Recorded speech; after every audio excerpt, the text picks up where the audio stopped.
Good morning, everybody. Do you hear me? Do you hear me? My name is Valer Kruti. I'm a Hungarian who talks like John Wayne or something. What's up?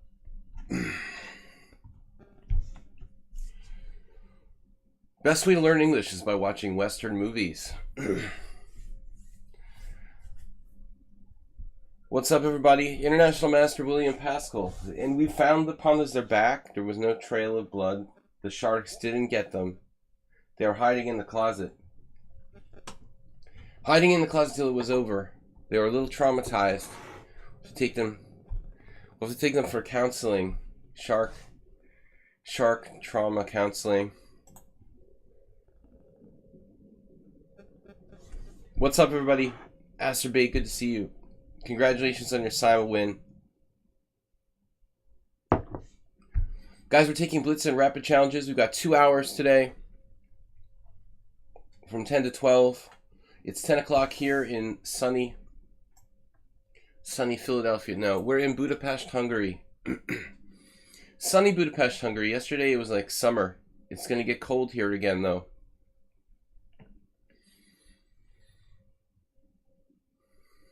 So, I'm taking challenges between 5+3 and 7+3. Let's see if we can find a game to get us warmed up. Casual challenges between 5+3 and 7+3. Is there anything here that fits the bill? I'll play a chess 960. Somebody wants to play. Let's play chess 960. We haven't played in ages a chess 960. This is rated, but it fits our time control constraint. Against Luzhkin. Luzhkin's defense. Chinese. The Chinese are quite strong chess players in general.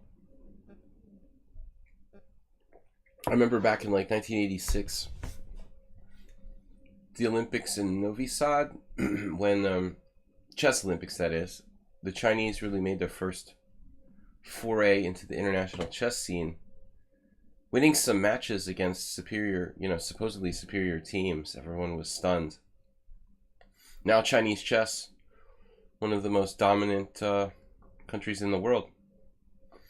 Okay, so what are we going to do here?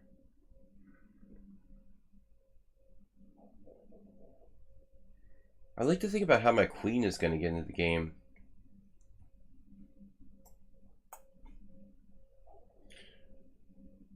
Fossil Figo. Am I pronouncing that correctly? This dude's scaring me already. There are no weak Chinese players. Okay.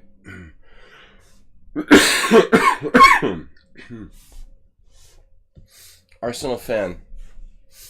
Good to see you. As always. Troll on a roll? Are you referring to troll on a roll, Arsenal fan? No, I just picked a random game from the challenge area, whatever it's called. Arsenal fan referring to one of our old regulars who used to like to play chess 960. Arsenal, you played some chess 960s with me too, right? Another big AC, welcome. Surprising retreat there. White showing good understanding of coordination of the pieces so far, which is essential in chess 960. I thought he was going to take on c6 though. He's left me with good control of d4. My queen, however, is quite buried. Looks like he's going to castle kingside, I would guess. When I play chess 960, I find myself trying to turn every game into a Sicilian. Tactical weakness here. We win the queen. I wasn't even trying for this. I mean, it wasn't even part of the plan. It's just kind of an incidental tactic. Thank you for the game, Luzhkin. He's offering a rematch, but I don't feel obliged to play rematches, especially when I was black. Let's play Pi Day 7+3.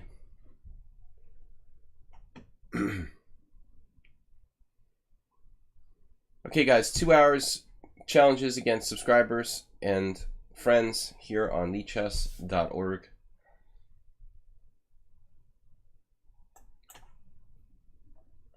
We're taking the subscribers first, but didn't have any subscriber challenges yet, so we're playing our friend Pi Day here.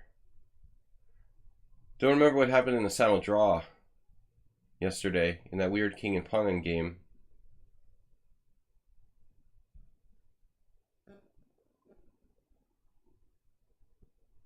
I don't think I can make progress. His central passed pawn is so strong.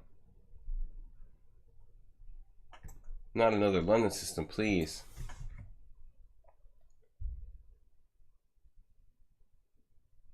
Infinite flash chess.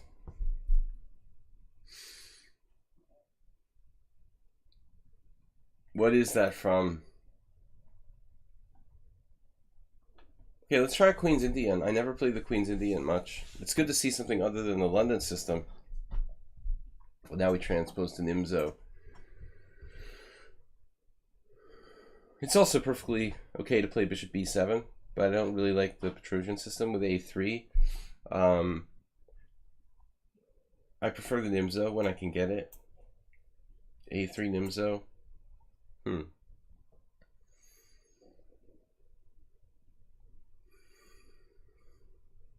Now I'm forced to play a move order that's not exactly what I would normally do. I mean, I would get in this position, but I don't recall ever having a tournament game where I had to actually play out this exact position. Maybe I did like 2 years ago once against International Master Karsha Laszlo. I have no recollection of what I played, and the game was only a draw. I like to play c5 against the same-ish variation normally.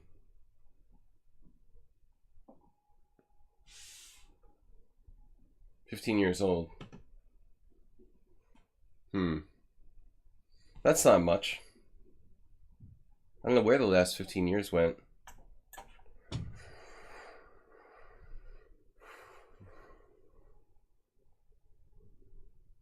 Has Elvest left the building? There was an interesting game. No, Elvis played b6 against the normal sandwich in a game I saw. It's a line that I don't play. Nimzo with a3 straight up, take, and then like just b6 right away. Interesting. This is different though, because White has put the knight on f3 early. Knight to d2. Huh.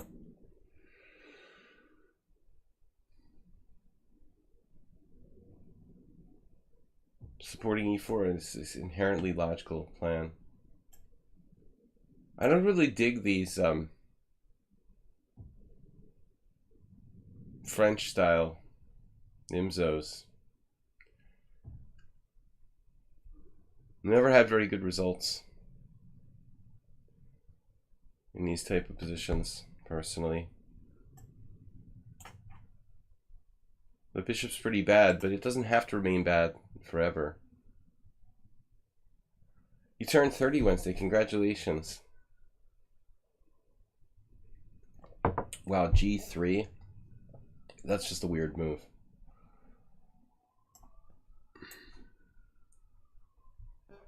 Dropping a piece to queen a4. No. 30, that's a good place to start. You want to trade? Let's trade, Arsenal fan.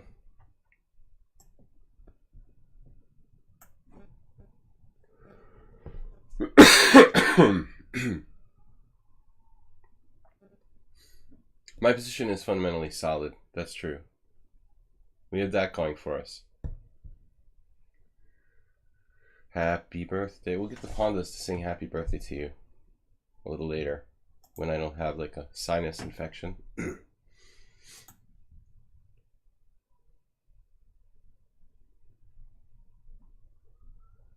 Send me some antibiotics when you get a chance.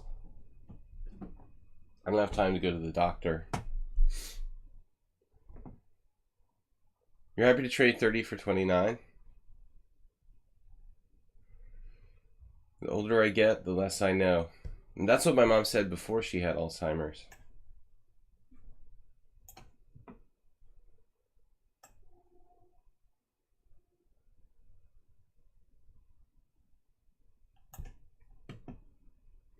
I guess it's an old quote.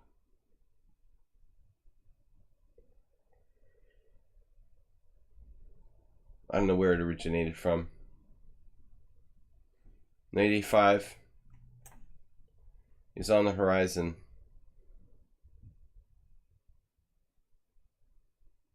I love when you make that face, Asterbate. That's probably my favorite emote here. The screaming face emote, I call it.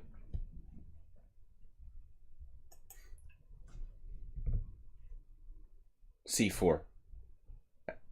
Arsenal always has his board inverted mentally. But you made I think it's contagious because you made me start to do it. 30 years of playing chess, I never said the board like backwards. But recently,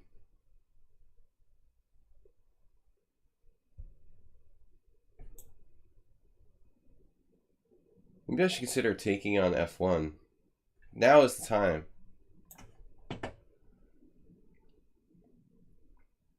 Because if king takes queen h3 check, shakes him up a little bit. That doesn't look really fun.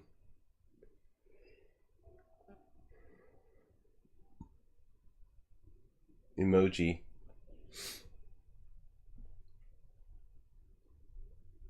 Knight a5 is basically almost inevitable. What I'm trying to get is just a straight up good knight versus bad bishop. Keep that bishop imprisoned on c1.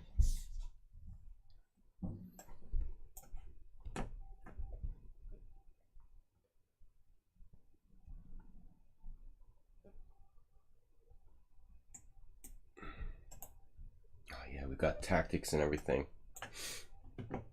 c4. Breaking out. Lust for life. Iggy Pop.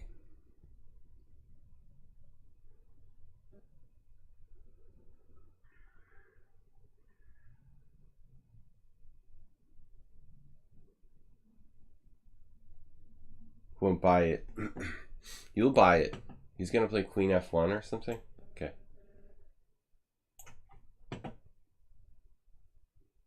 No. I don't think the castling, yeah. Trading queens would maximize my advantage. We had the same position against Bob yesterday. He just resigned when he was like minus 0.2. Or he left, actually he left the stream. I don't know what happened. Maybe the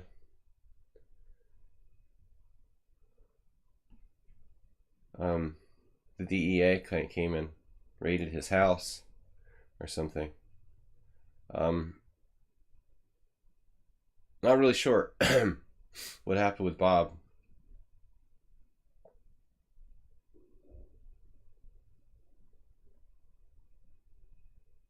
Knight g4.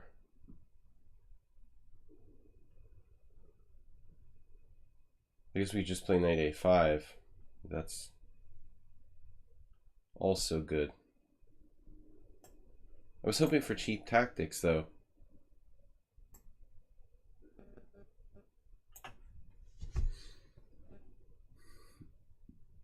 Well, knight g4 f3, and I didn't see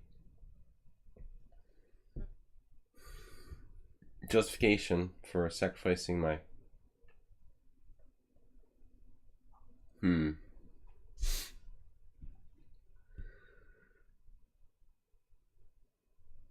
That's the same move I played against Bob.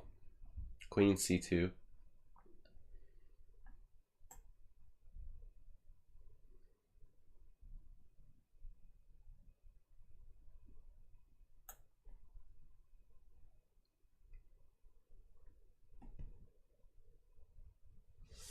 You like the cheap tactics, Asterbate.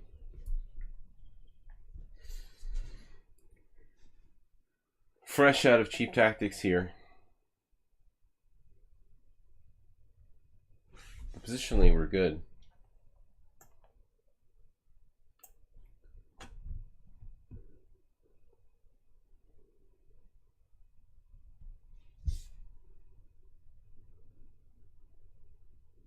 It's a nightmare piece.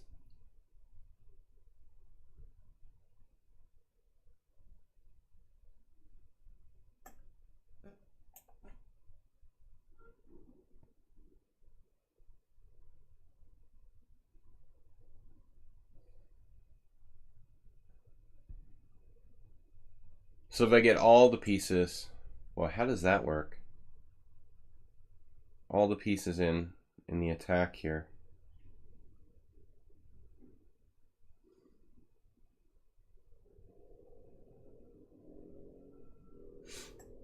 Okay, whatever. I don't care about this A pawn thing.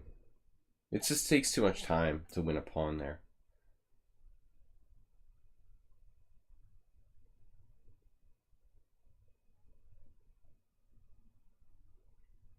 He's gonna creep in with takes and rook a7. Didn't even bother.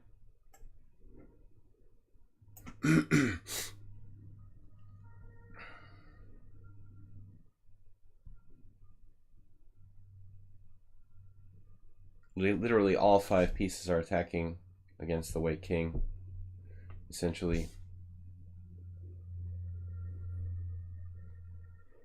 Still frozen.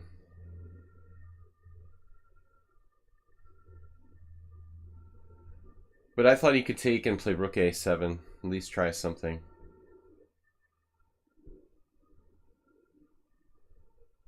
So my threat is rook takes e3 or knight takes e3.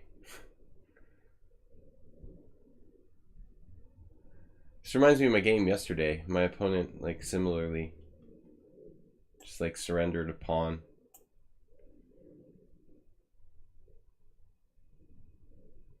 Even though it doesn't help that much.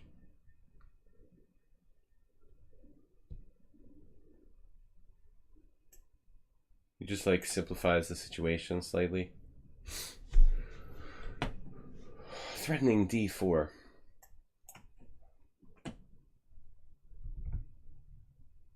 Queen and knight. This knight isn't really doing anything.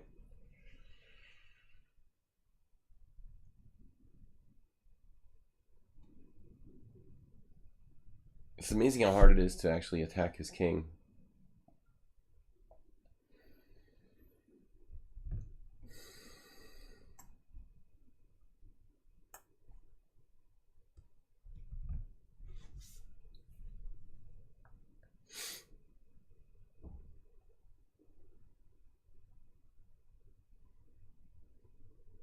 It's a pretty bad endgame, but queen b3.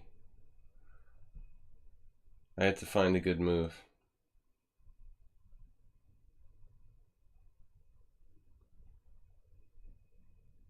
He's got defenses like rook a2 now.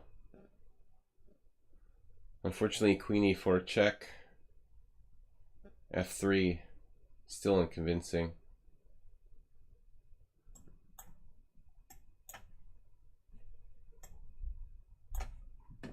Very good endgame, but it's not over.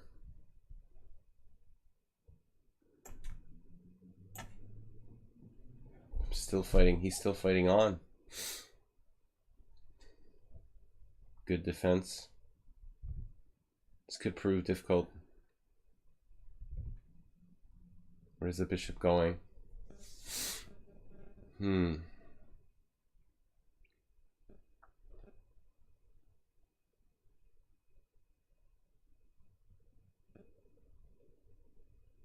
Damn it.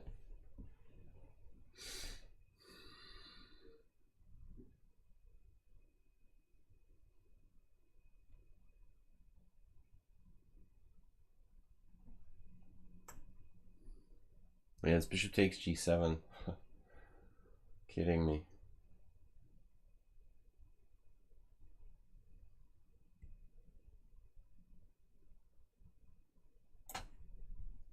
Yeah, I'd rather play that.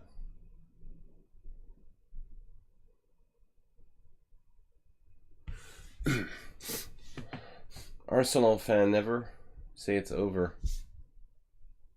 Well, it's really over. This is a move I didn't even consider.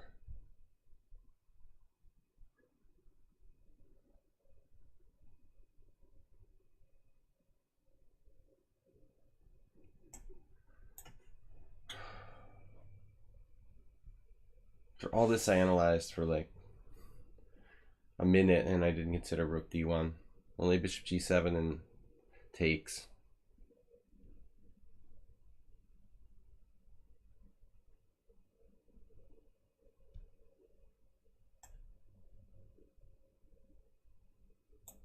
Am I screwing this up?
I don't understand how it's so easy to play when you're 2 pawns down.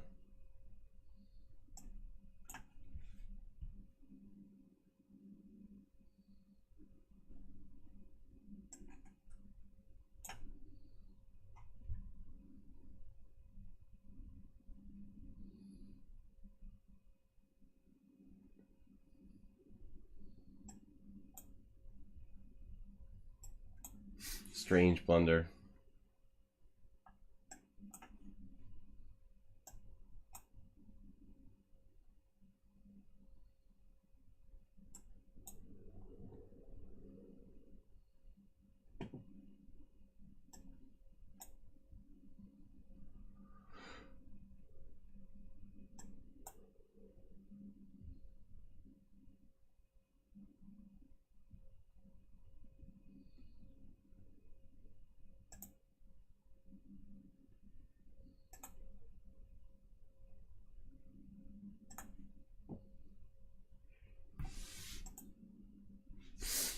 All right, Arsenal fan, blue-eyed albino, fat president, Pichu, SWAT team. SWAT team?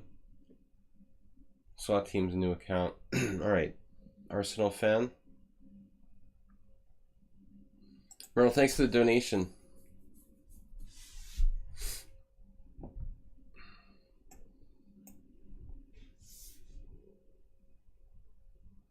Thanks, guys, for subscribing. Merle's the first one for the week, donated 100 bits. You guys were very generous yesterday. We had two people over 1,000 bits for the week. Okay, Arsenal playing the Queen's Gambit here.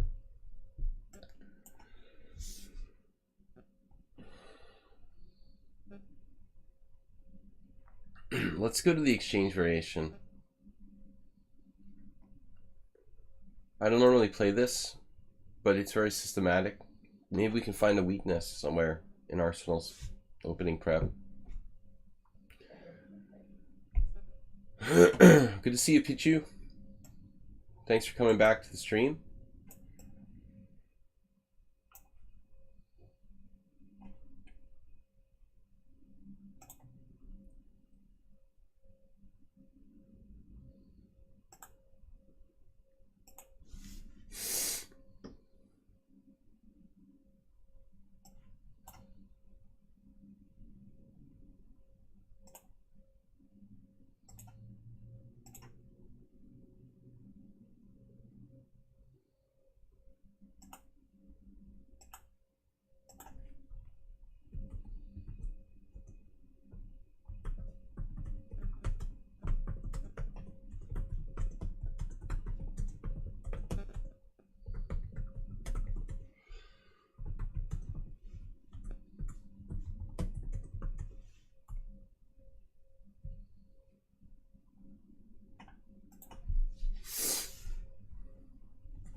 Alright guys, sorry. Momentary distraction.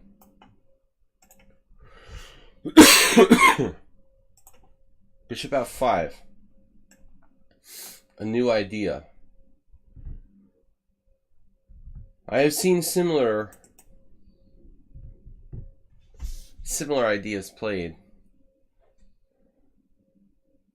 There's also sometimes queen f3. Basically a different way of attacking f5 and d5.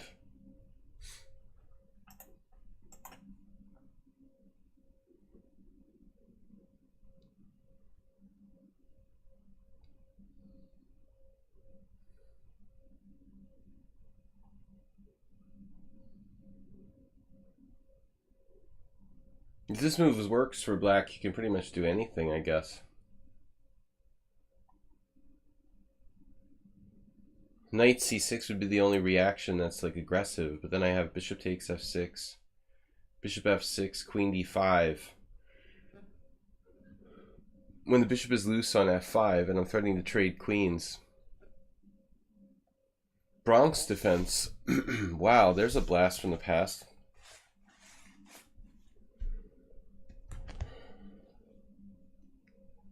Long time no see. Oh, I had a phone call? What is this? Today? Now? What the hell is this about?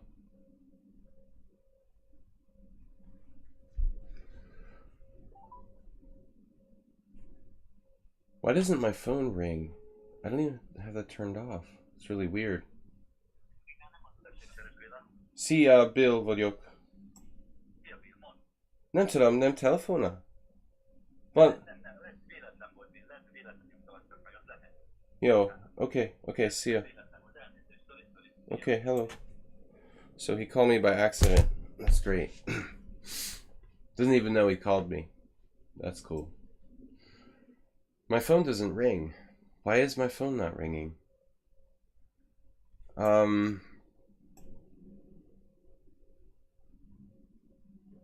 Triumphant. A lot of names I haven't seen in a while suddenly.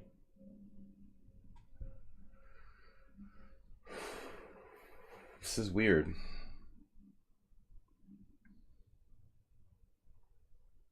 Okay, so I can take on d5.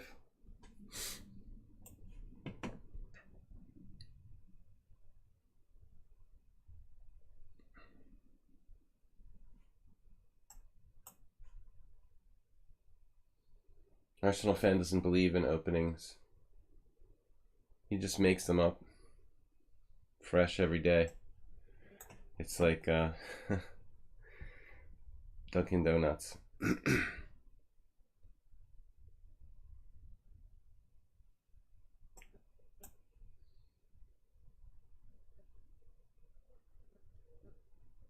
Bishop e4 check was missed by black. What? Bishop e4 check? What?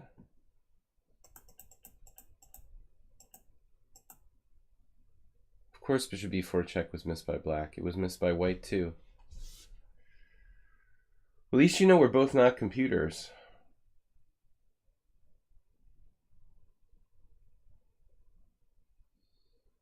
Ooh, that's nasty.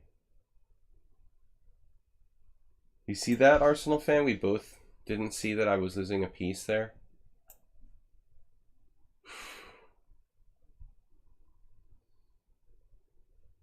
That's a weird tactic.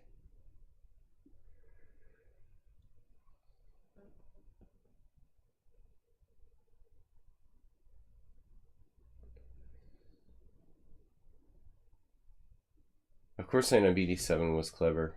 I was impressed. You know, he just makes this up on the fly.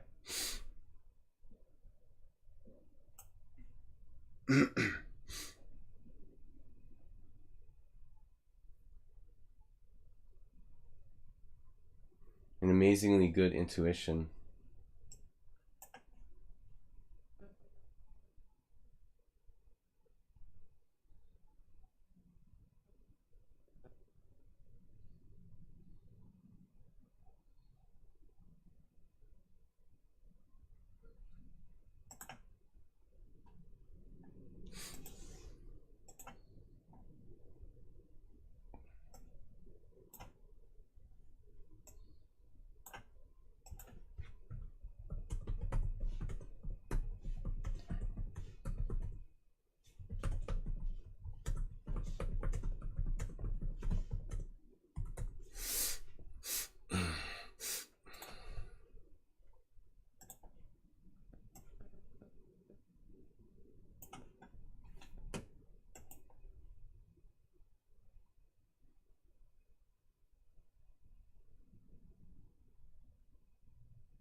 So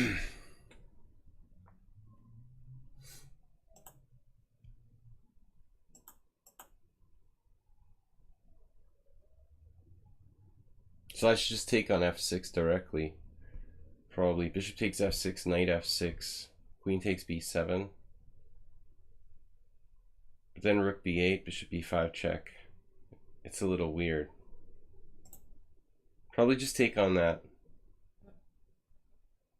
pawn right away.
Black Bear.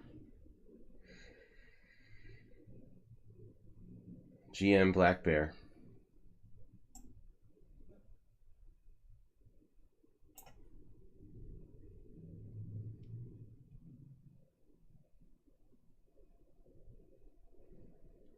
Black Bear Fox Ginger. Thanks for subscribing. Thanks to all you guys who subscribed. Normal streaming schedule, Monday, Wednesday, and Friday Blitz.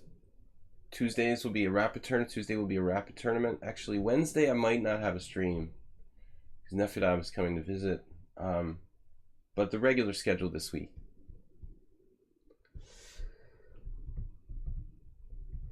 Black is better, but chess is drawish type of positions.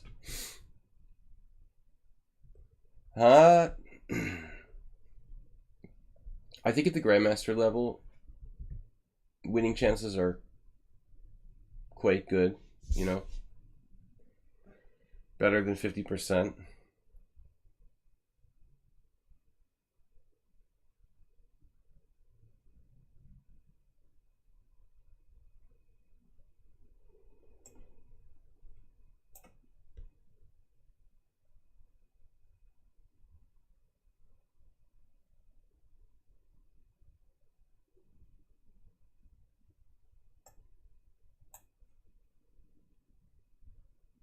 I don't understand Arsenal's speed.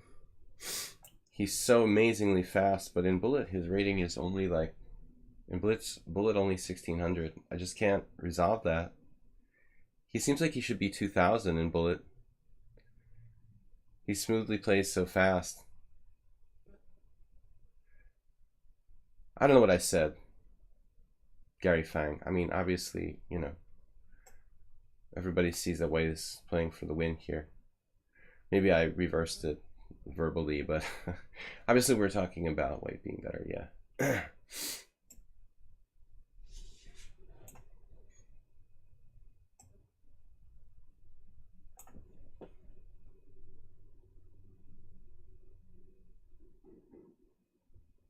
It's definitely not a question of being better.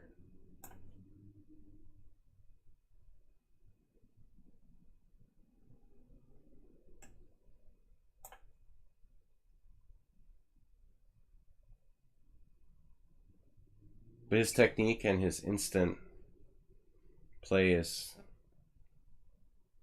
pretty amazing. He's like, normally when you're worse, you have to think a little bit on your moves, but he actually plays faster than I do with what technically should be the more difficult position. It's a mistake too.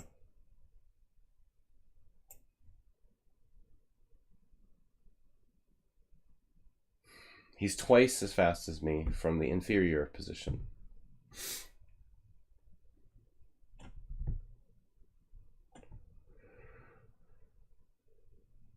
I literally have no time to think when it's just constantly my turn.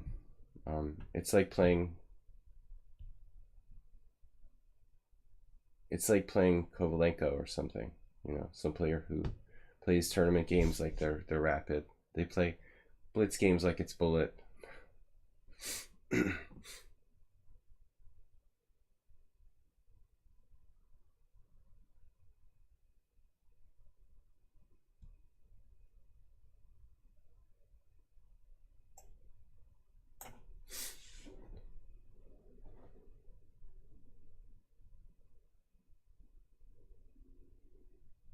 Normally the worse position I have, the more I have to think.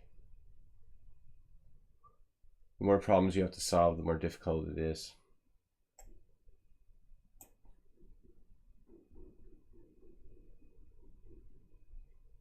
I would think playing, yeah, the worst position requires more time. The moves just keep coming, no matter what I do, instantly.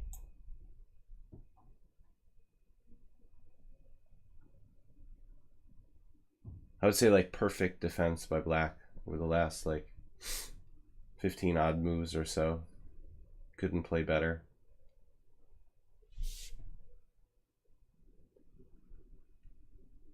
Very active.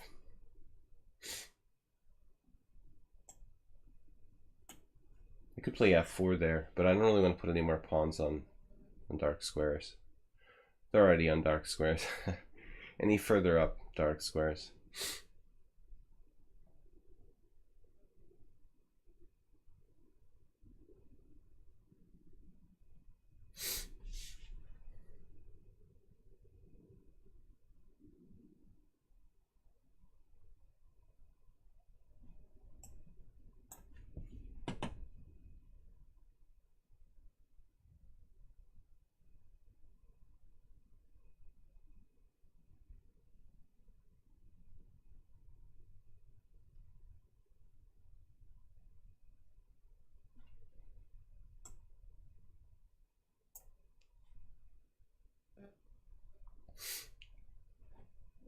Grandmaster technique in the endgame.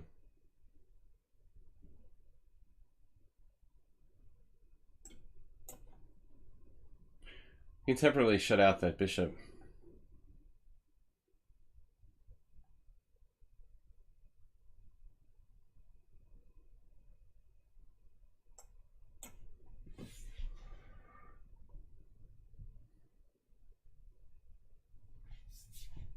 I don't know how he's 1785, 1600 in bullet. Defends extremely well. Generally, at this rating, people's worst stage is the endgame. Almost across the board. 90% of players at Arsenal fans rating play the worst in the endgame.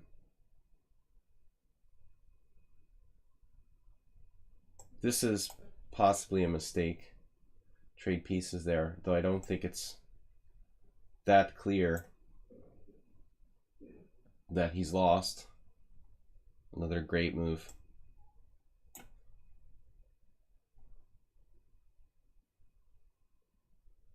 Like almost literally perfect defense.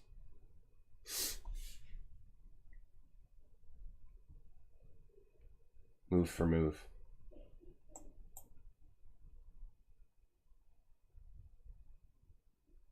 Like I would play if I were black.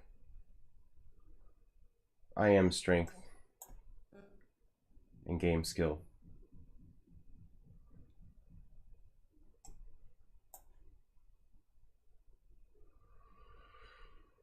Could it possibly be a mistake to give me the e4 square? I'm not convinced. Instantly he finds this move. I lost an in-game like this against Arsenal fan a couple of weeks ago. It was pretty much the same. Except I think I wasn't up a pawn in that case.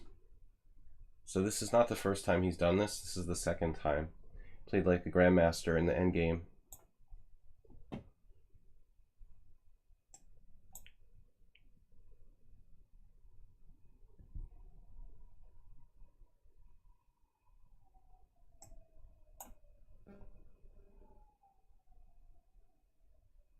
I think that was the same thing. He was like worse and then played like a grandmaster.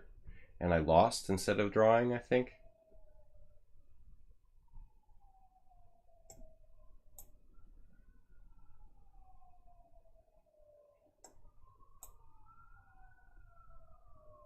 The only thing I have here are like tricks. Or maybe he can overpress.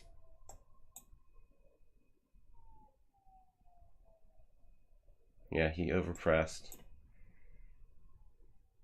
Yeah, I mean, he played like a grandmaster until the very end. I'm not even sure if I'm winning here.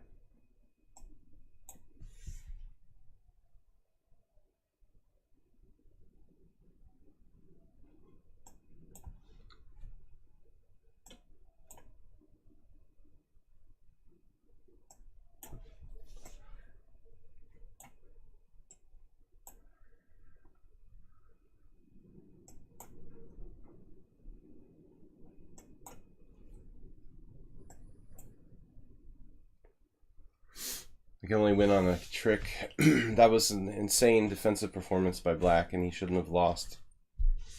Very amazing.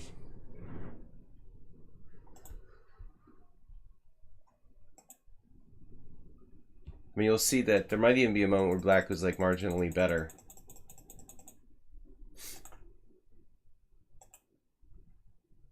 So this is actually a thing. Bishop f5 is an actual move. Queen b3 is looking like a major mistake. He was completely equal here. I was never worse, but he had a drawn game. King e5. Totally drawn. Still drawn.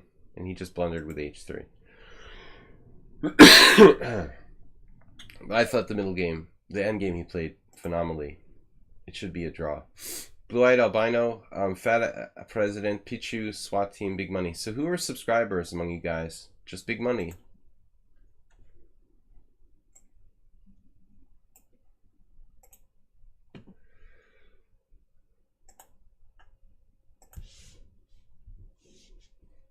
Yeah, no, Arsenal fan probably if he played more. If he played more, he could be 2,000 plus. All right, very talented for the end game there. You did the same exact thing against me last time. I don't know if you remember when you beat me in a bishop versus knight end game. Can I get d4?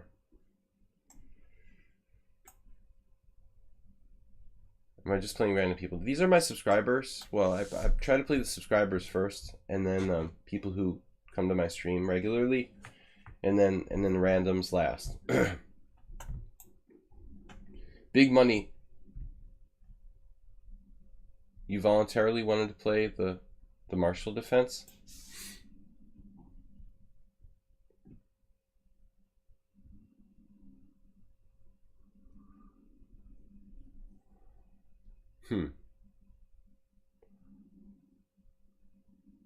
Not really, honestly. Do you want to take back or something? I mean, did you make a mouse slip or something? Because I don't mind. I mean, if you really like made a ridiculous move by accident, you requested for me to play d4, and then you played this funky opening, so I wasn't sure. It's like you played knight f6 by mistake instead of e6 or something.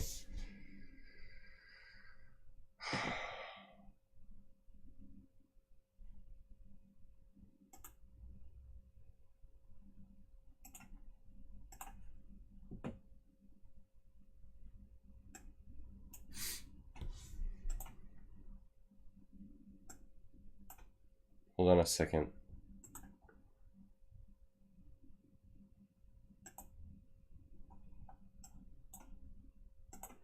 Moderator duties.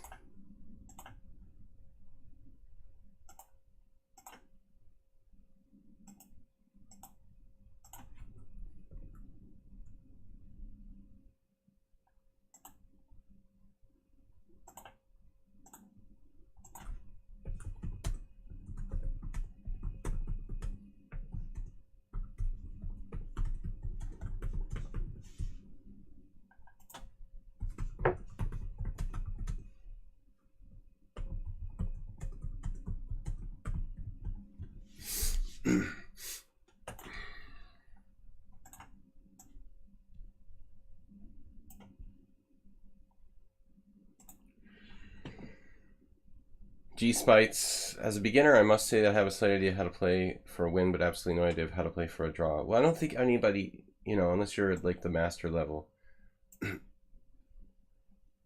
need to think about it in those terms. But yeah, if you're talking about defending an inferior position where your only objective good result is a draw. Okay, I get it. I understand what you're talking about. You hear masters or strong players sometimes talk about playing a superior opponent and essentially contenting themselves with playing for a draw for move one, which is like what I thought that Spites was talking about. But actually it sounds like maybe he's talking about like this last game from Arsenal fan where he's a pawn down in an end game and he's essentially facing a game, you know, a game ending result where the best is a draw. You need to do what you need to do. You know, if you can't win, the best result you can get is a draw. You know, though I could theoretically lose because Arsenal still has a pawn on the board and a bishop there. There are definitely ways to lose. But I don't think you need to think about it in those terms. You know, just play the best you can. If you're talking about defending in the endgame, yeah, it's not easy, but some people enjoy defending. You know, I kind of enjoy it in a sort of ridiculous way, but obviously attacking and playing for a win. Attacking and playing for a win from the get-go is the traditional view of the game, you know, playing for mate or what have you.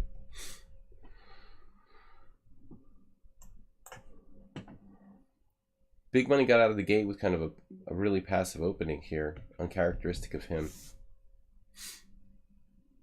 We have some draw experts. Players who enjoy playing for draws here.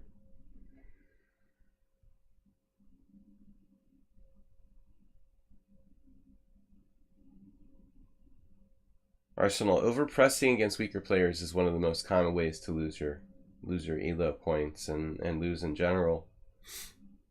I mean, everyone falls victim to that trap at all levels. Me, maybe less so than others because I've kind of accepted the fact that I often draw with lower rated players. This has been costly for me lately though because I lost a lot of rating points due to draws with lower rated players. It's sort of added up and I ended up losing a pretty significant number of rating points in the last 2 years for this reason. But in my previous years, I was more determined to win every single game. Maybe in the past, I would more typically like lose like that too. But I think defending in bad positions is an art. You know, defending end games where you're worse is an art. Yeah, you have to kind of change your mindset a little bit. It's far different from starting the game thinking about like Astorbate's approach of I'm gonna play for mate every game. It's a totally different mindset.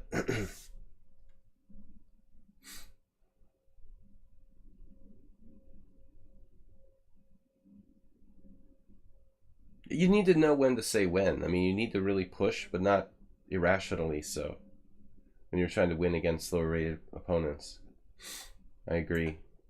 Pichu's comment may have some merit to it.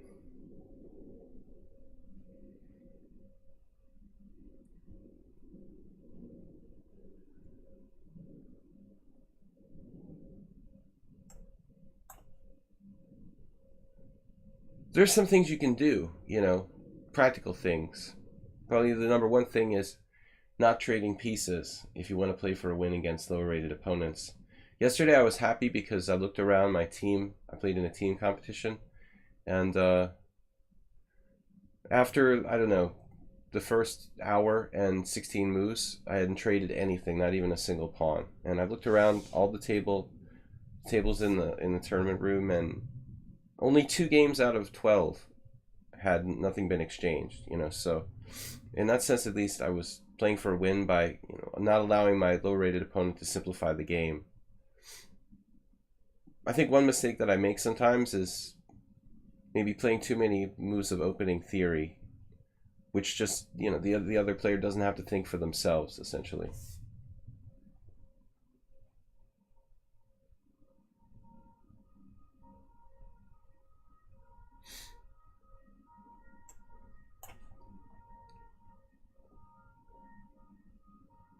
Yeah, Arsenal fan, that's true.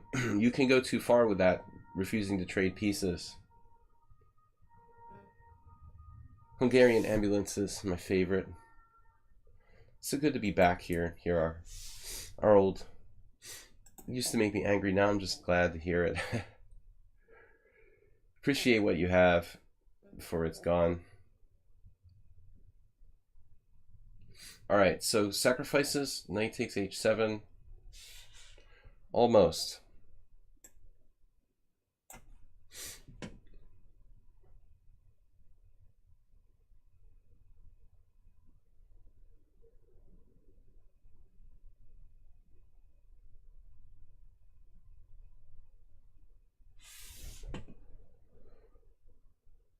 This isn't really a good setup for black out of the gate. c4, knight f6. A handful of players, Mamedyarov among them, have played knight f6, though he wouldn't probably touch this today. He played it like 10 years ago. But an unorthodox defense for black that basically loses the center. I mean, you're basically playing knight f6, c takes d5, not having a pawn center after the second move. Unlike the Grunfeld defense, it's hard to get the bishop on the long diagonal and get the long diagonal pressure from bishop g7. You can try to do the same thing as in the Grunfeld, but with no pieces traded off.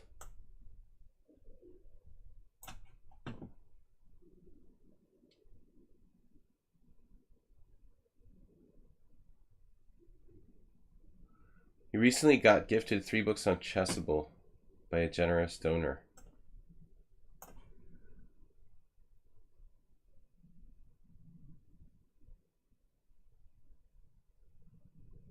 This is not looking good for black. Big Money wasn't awake yet when he challenged me, I think.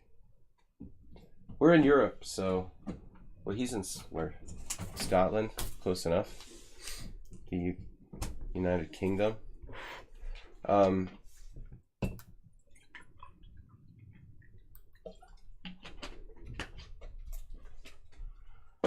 European 1 hour, minus 1 hour.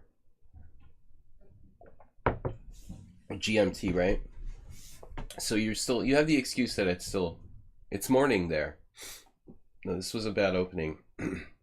All right, Blue-Eyed Albino, Fat President, and Pichu, all players who are strong. 22, 22, 22, 21.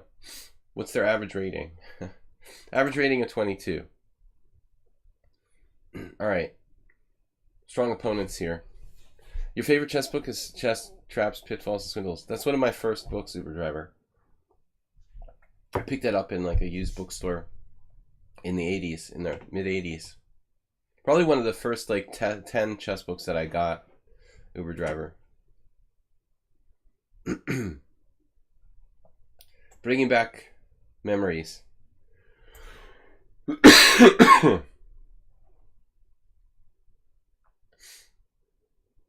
How long would you say it took to be able to rely upon your concentration focus in classical games?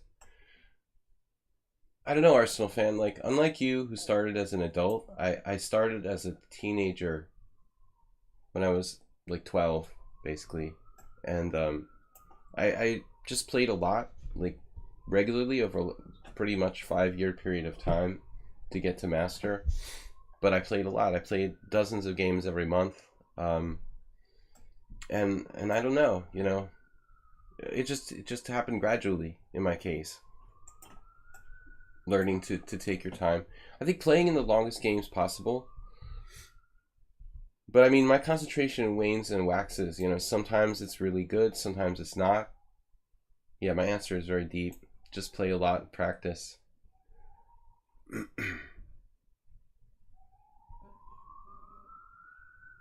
Blue-eyed albino, you didn't play my simul yesterday. I had a game with somebody the exact same line. They took on c4, which is kind of an annoying variation.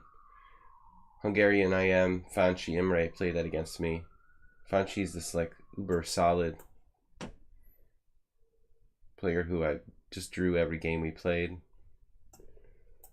But D takes c4, it's pretty solid. What happened in that game yesterday? Oh, that was against the new guy. We had a simul every Sunday. We have a simul every Sunday. Last night, I ran pretty bad. Got in really bad time pressure. 30-30 simul.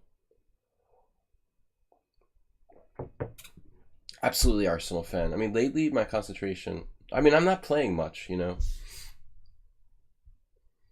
I started to get into time pressure for the first time. Like regular time pressure for this first time in the last couple of years, which was never really a problem for me. I think being rusty and not playing much made me have to take more time to kind of find my mindset, and thinking in circles is a big problem. Blue-eyed albino here with c5. The more common move is c6.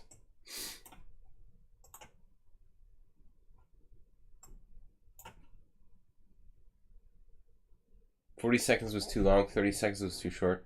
Maybe make it 35 seconds. Uber driver, you see, that's the problem. I literally had the exact same thought yesterday, but I don't think the 35 seconds is an option. It's so stupid, you know. They have these options for the time controls for the simuls. Just like, you know, preset options, 30, 48. They should just be like, you know, you can put in whatever you want. Why is it like there's a 30, 40, 20, 10 options? I mean, that's silly. I'm sure they couldn't they have just as easily like made it like any range between this and that? So that would be a good suggestion for lichess, because I think I was thinking the exact same thing. The 30-second increment was too short. 40 adds up, and it added like over 20 minutes to the simul, literally. The 10-second additional increment for both sides added... The last time I did the simul, it took super long. It was over 3 hours. It added like 20-25 minutes to the simul, believe it or not. It seemed like. So I was thinking, yeah, that would be cool to do 35 seconds. You read my mind. Talking about my simul time control, which is 30-30. But if I could change it to 35 seconds, Uber driver, I would, because I think that would be perfect. Maybe I just should add more time to my pre-existing time, probably. The only stopgap is to make it 50 minutes instead of 60, instead of 40. Probably 50 minutes instead of 40. G Spites. Going to go to work. I gotta work a lot today. Now I'm working 7 days a week. At least I get to work from home.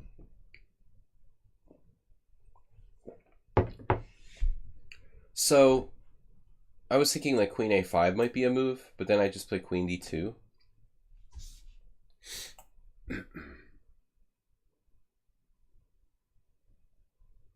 I had a game with another Hungarian player who actually streams on lichess. What's his name now?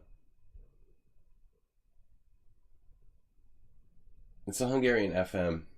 I think we looked at this. He played c6 against me. Can't remember his name now. Andras something. But not Andras from Australia. The other Andras.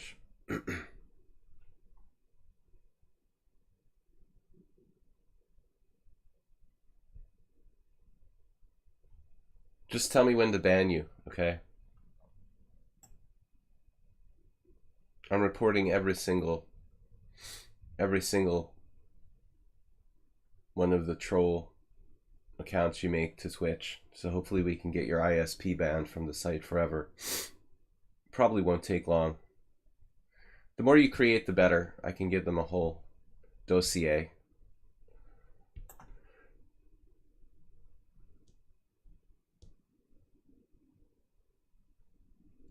It's the same guy, but he's really gonna get in trouble now. Because I'm tracking every single account he makes and reporting them one by one. Reporting them one by one. I'm not gonna omit them. Normally I let a lot of people go and I don't report them to Twitch and stuff, but this has gone too far. So I reported like the first 10 or 15 I could find yesterday, and hopefully they'll put it together at Twitch. All right, knight takes d4. Well, he could do it to other streamers too, so let's just stop it here.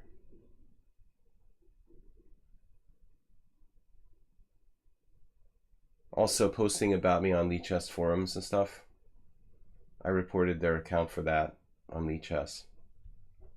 The administrators are getting back to me. So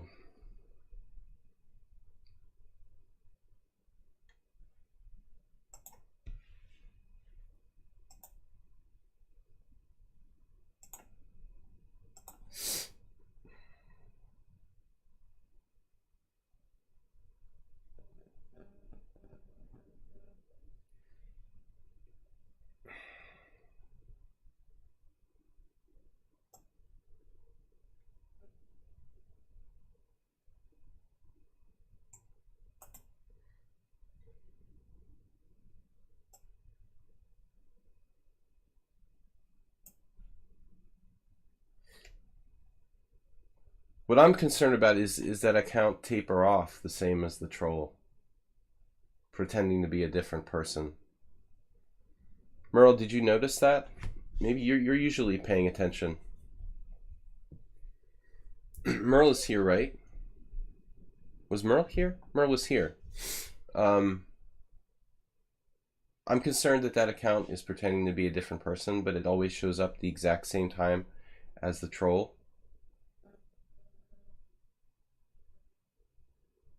We noticed this last... Yeah, they're always here at the same time. We noticed this last time too.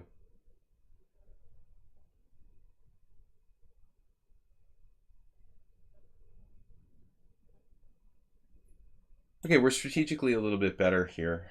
The pawn is fixed on the white square versus my dark square pawn. But it's such a small advantage. I mean, the worst thing about the troll is that it doesn't allow me to concentrate on my stream. You know? They're constantly distracting me from playing. Like this game, for example, I haven't been able to concentrate at all.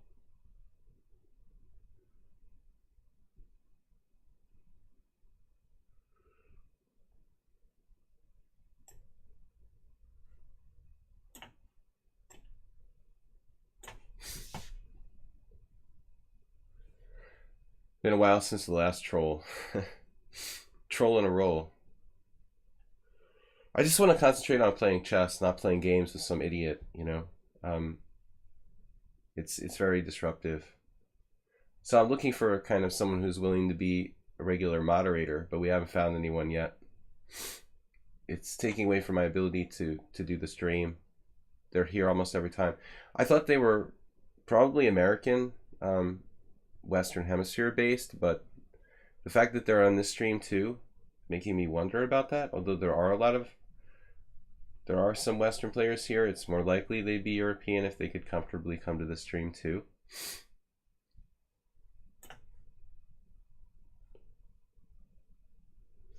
Blue-eyed albino. I was thinking I was playing Pichu for some reason. Different players. Because Pichu was challenging me, and Fat President and Blue-eyed albino, I got them all mixed up. They're all 2200-ish strength players. Yeah, Arcelo, you're not here quite enough. And I mean, you've got enough to worry about. But if somebody's here regularly that wants mod powers that I can rely on to just kind of keep the trolls under control, literally.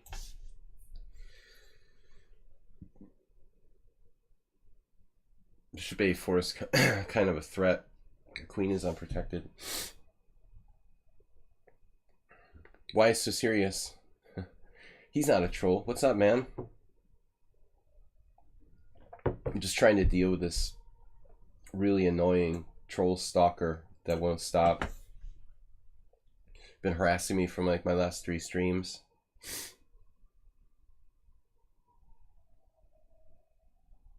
I don't know if you've had the same guy. He just incessantly won't stop commenting, and he's really, really mentally ill. Yeah, that's the guy. You got him too?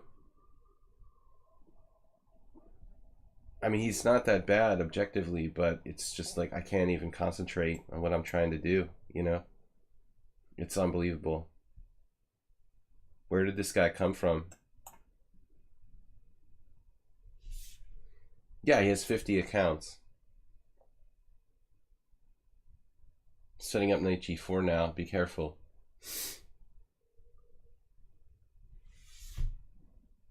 But Albino's fast here.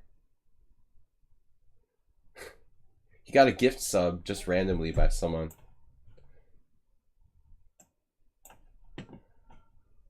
But what does that matter? If you troll, you're going to get banned. It doesn't matter if you're a subscriber or not.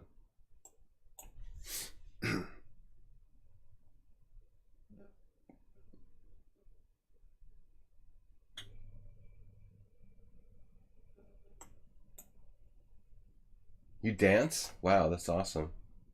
Do you dance on the stream? Oh my god, I missed this move. It's a catastrophe. Oh my god, what am I doing? Losing all my pieces, it looks like.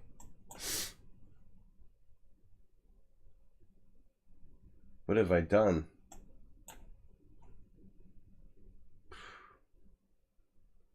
Blitz meltdown.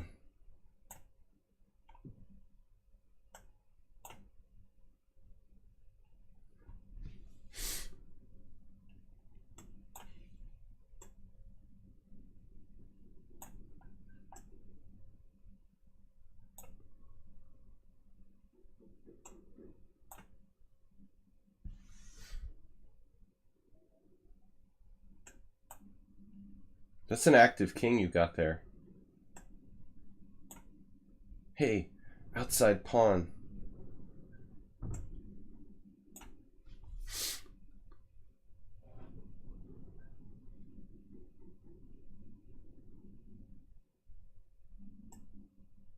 Oh my god, that's attack.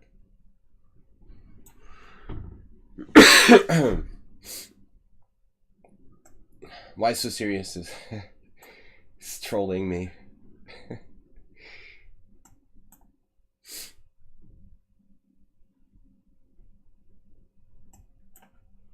I'm just kidding, man. Alright, what am I doing here in this endgame?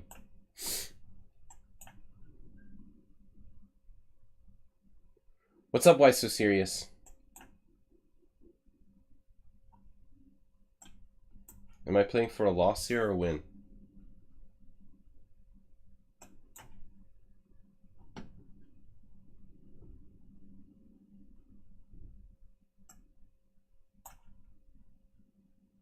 This looks like a stupid move.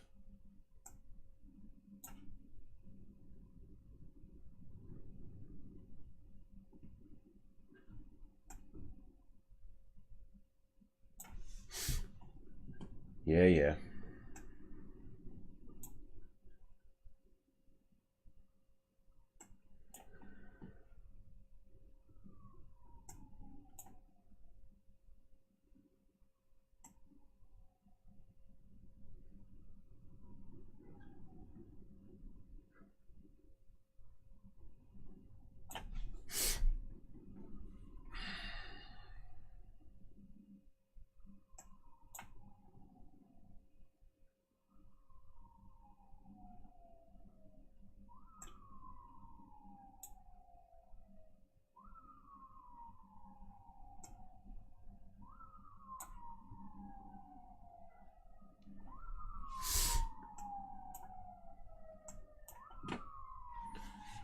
Alright. I did my best to try and lose this.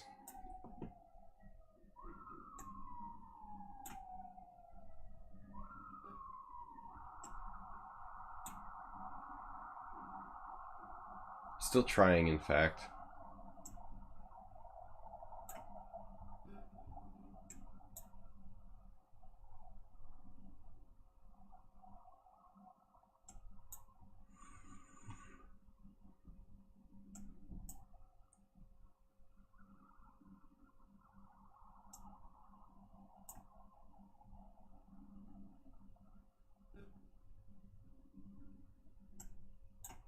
Pick a side, any side.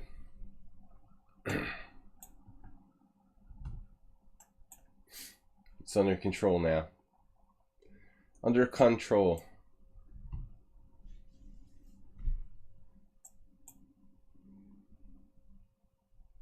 Got the ultimate draw, Uber driver. You and Merle.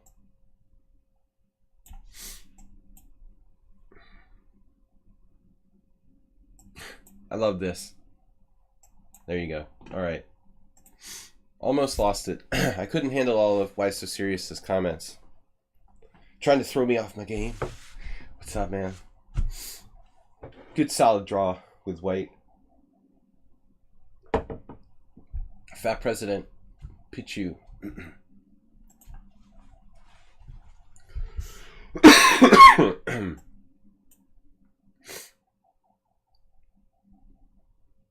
All right. Why So Serious if he's still here? When are you hitting Hungary again? You coming back for your next GM jaunt? Knight F3. I wish I could play in the Spring Festival here. It's not a bad tournament. Did you play in that? The only good tournament we have left. Scared of the food poisoning? You should go to like India or Mexico.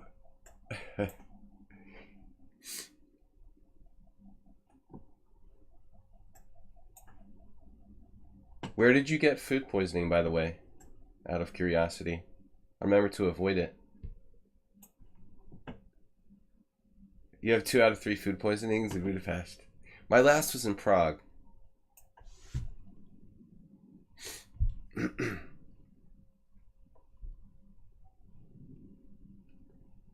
We thought you just had a bad result, so you figured you'd bag it.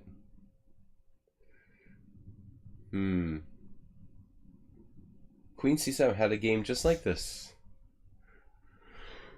I had a game just like this last week.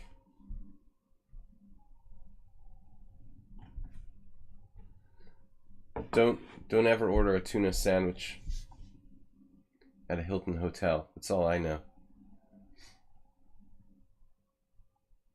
But like you got the food poisoning. It was a fridge malfunction. Like an in-room fridge thing you're talking about, or like what? Like you had like a mini fridge that malfunctioned and your food went bad, but you ate it anyway.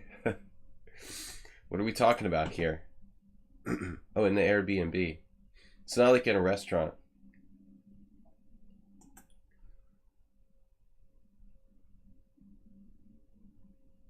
All right. Queen C7.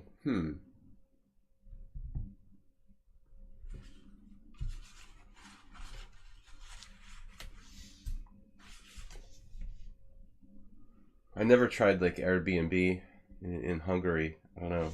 It's probably a good idea. But the hotels are usually like cheap enough here, so don't even need it.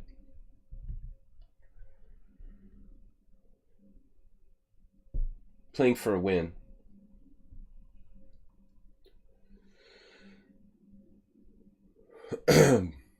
This is really a boring opening for white, I admit it.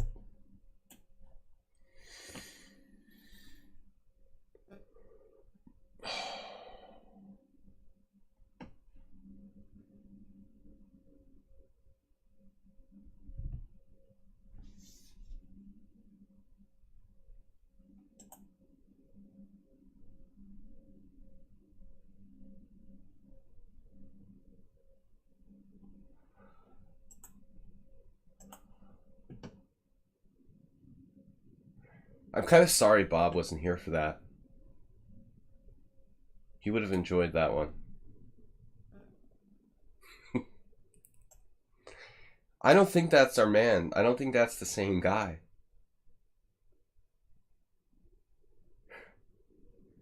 I think that's an old school guy who's been doing this for like years.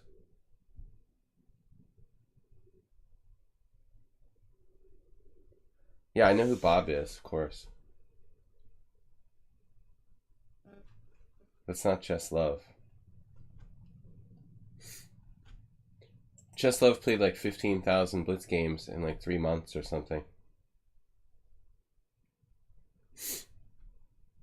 That's a lot of games, you know, if you're not talking about Bullet or something like that. I mean, I'm exaggerating about the time, the number of the time period, but something like crazy like that. Scary.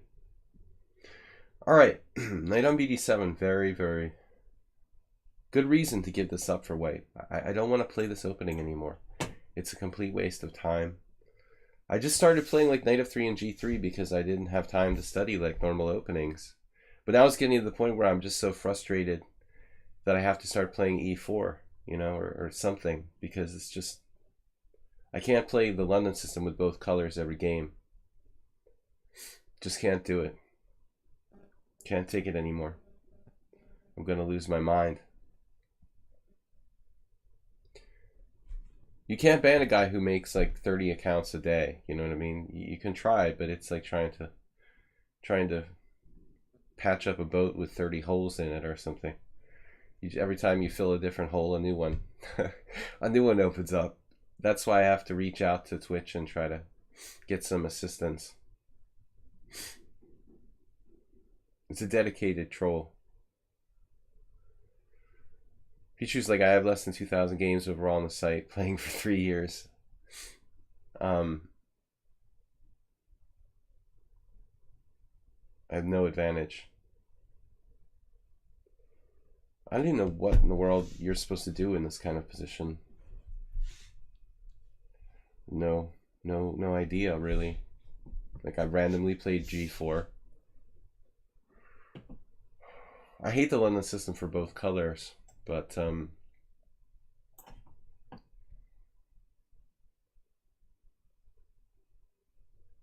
I shouldn't be playing it with white, playing against it with white. I've got to get more with the white pieces. As a French player, I must say the exchange French is also loss of time.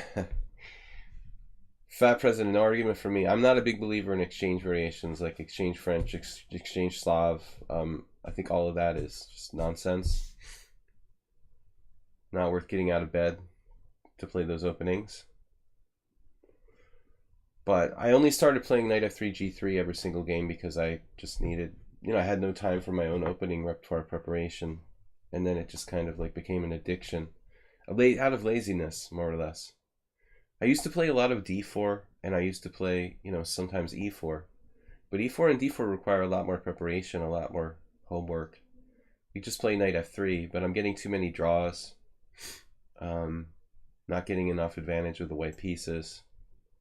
Stuff like that. Yeah, it's easy to play in Blitz, you know. But I played knight f3, g3 type of stuff too many tournament games, and it's just not offering me any advantage.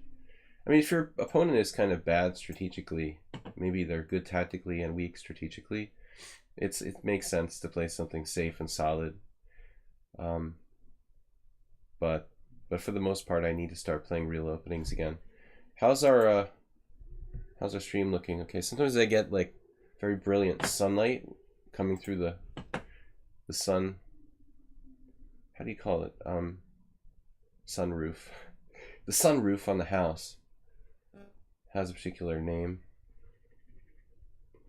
Guys, I'm streaming for another 35 minutes here. I've got to end the stream a little early. Normally I do like 2-hour streams for the daily streams, but I have to do some work today. Nefirov's coming to visit on Wednesday, and I got to make preparations.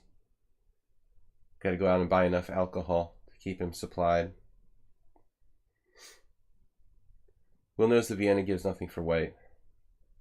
The Vienna, it's interesting though. You know, Soltis used to play the Vienna. I think it could be useful up to a certain level. Probably not at the 2400 plus level, maybe, but I think a lot of people are less well prepared for the Vienna. But like Andy Soltis was playing sidelines like e4, knight c3, and then like g3. You know, this sort of Steinitzian sidelines. Even the great Emery Tate, who Esterman remembers. Why so serious? Tate used to play the g3 Vienna. Maybe this offbeat stuff, you know. I think the f4 stuff is kind of overrated. Everybody knows how to play against that, you know, so it loses all any effectiveness because everybody knows it, you know. You got to try to find something that no one plays anymore, something old that you can renew, bring back to life again. Essentially, that's what I've done my whole chess career, is try to play like slightly off the main line variations. You know, you don't want to play things that people are well prepared for. So e4, e5, knight c3, and g3. It actually has a little bit of poison, just because people aren't well prepared for it, you know, like they are against like f4, whatever. Scotch 4 knights is seeing a resurgence, but I mean the Scotch 4 knights is like ridiculous. The problem with the Scotch too is that you allow simplification on move 3 or 4, you know, and those trading pieces doesn't help if you want to play for a win. Scotch 4 knights though, yeah, that would be effective against beginners who don't know, you know, people under 1800. Definitely, this move looks.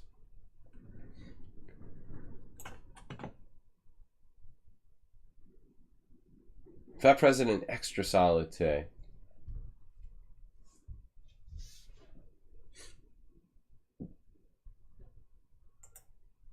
I want this game to just never have happened. I'm not having any fun.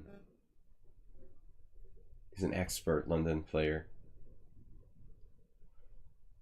Now look, he doesn't have that many games. Only 1,000 games or so.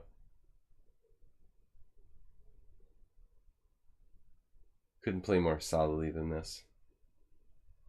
Just end the suffering. Agree to a draw. I have to do something. This is usually my default plan when all else fails. Probably not great here though. Maybe it's not that bad.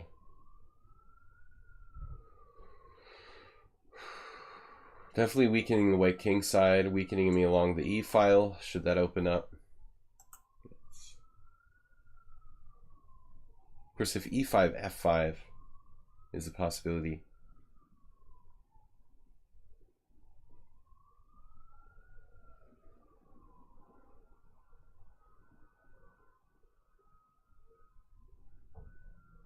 This is a little concerning.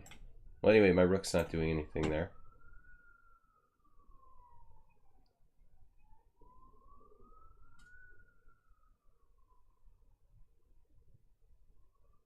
What am I going to do here? Fat President. Fast and good. Fat and mad.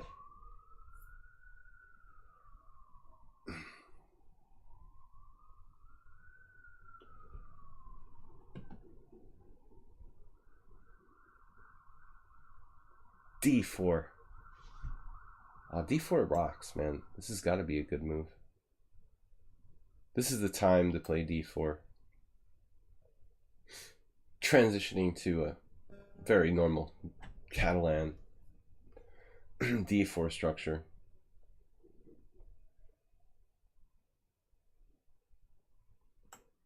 Okay.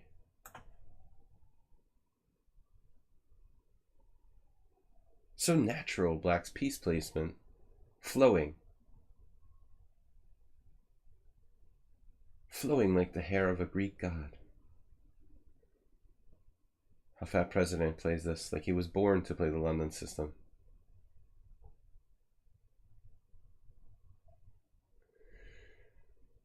Push some random pawns and watch the apocalypse. The apocalypse will be for me, though. There's like no way black can have an apocalypse here.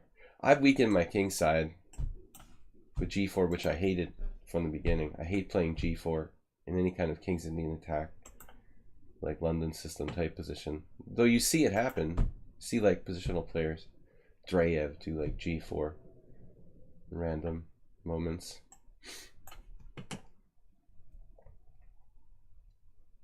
Rook d1 is a deep move. Our president with a very credible positional game here. He's preparing g5. I knew it was coming. It was completely obvious that was his plan. Thus, the big idea. What's the big idea? Bishop f2. The idea behind rook d1. It's simply brilliant. Make your bishops great again.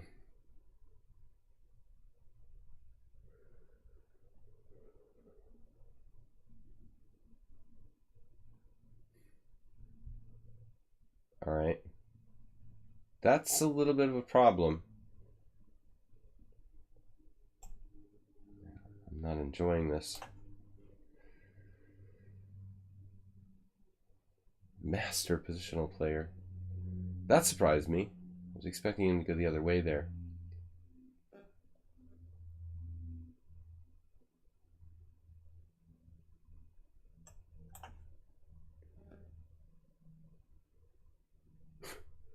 It's a bizarre situation. The knight is weird. My bishop's weird. His bishop's weird. I was expecting him to take back with the h-pawn, though. Now what do I do? Any suggestions? Grovel for a draw comes to mind.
Clear pawn down.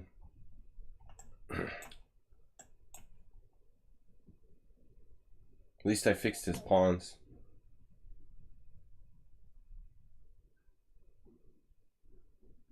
Pretty brilliant game by my opponent, no?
Is it just me, or is this player like frighteningly scary? He was never this scary before. Now he's even scarier.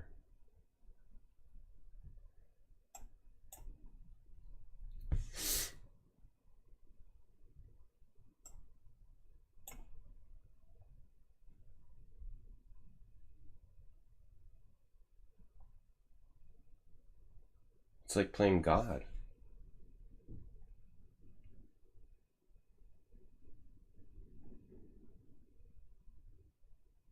I mean, what's the deal with this game, dude? What was the Centipon loss in this game? This game was like masterful by black.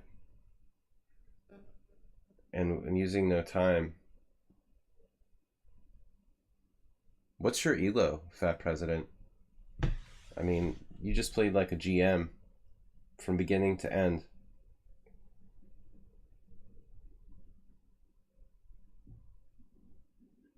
You played like you were 20, 25, 50, I would say, probably. Not just from the first move, but from the first move to the very end in a Blitz game. 25-50 Grandmaster. That was 25-50. 15 Centipon loss with 1 mistake thus far. I had 43 Centipon loss.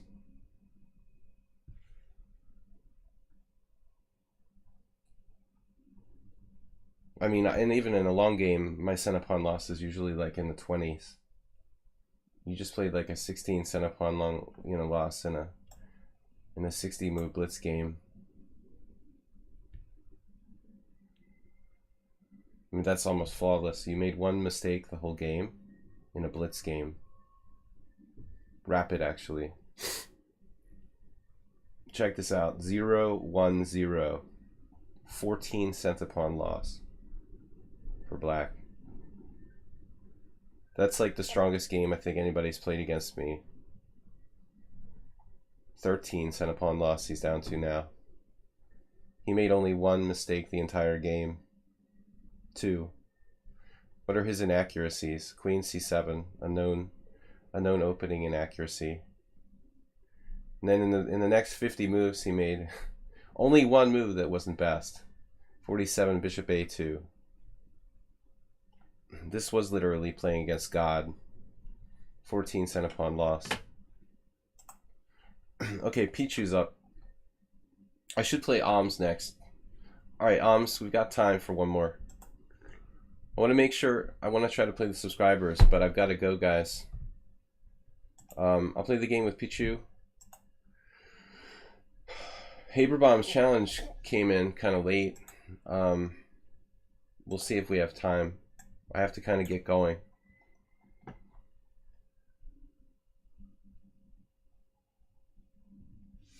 But I have nothing to, I'm ashamed that my Centipon loss is like 43, but particularly strong was the end game. Oh, sorry for the request. It's going to give me the other color though, dude. Here, let's try this again.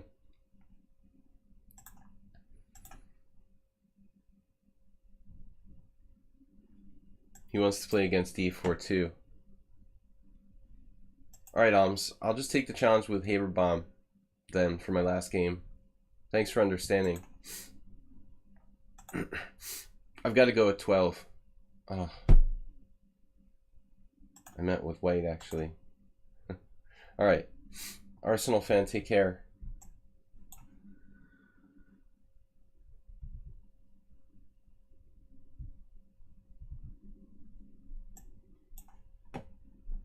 Everybody makes more mistakes in time pressure. I mean, this is normal. Except for my opponent. He wasn't in time pressure, though. He didn't have that problem.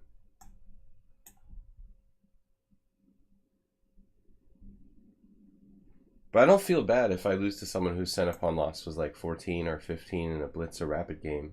I mean, what am I supposed to do? I can only play like 20 Centipon loss in a long game, on average. But we're talking about I mean, yesterday with 2 hours to think, I played a 23 center pawn loss game or something like that. Now with 7 minutes to think, my opponent, okay, it's a simpler position because it's a London system, but still, you know, he made no mistakes. Almost no mistakes the whole game. That's hard to do. I thought I came close to holding the game, but the fact that I had to lose the second pawn was decisive. I could have probably drawn down one pawn. And still, it wasn't that easy for him to win. Sometimes you just play strong games. But I mean, the London system type of position where it's very simple is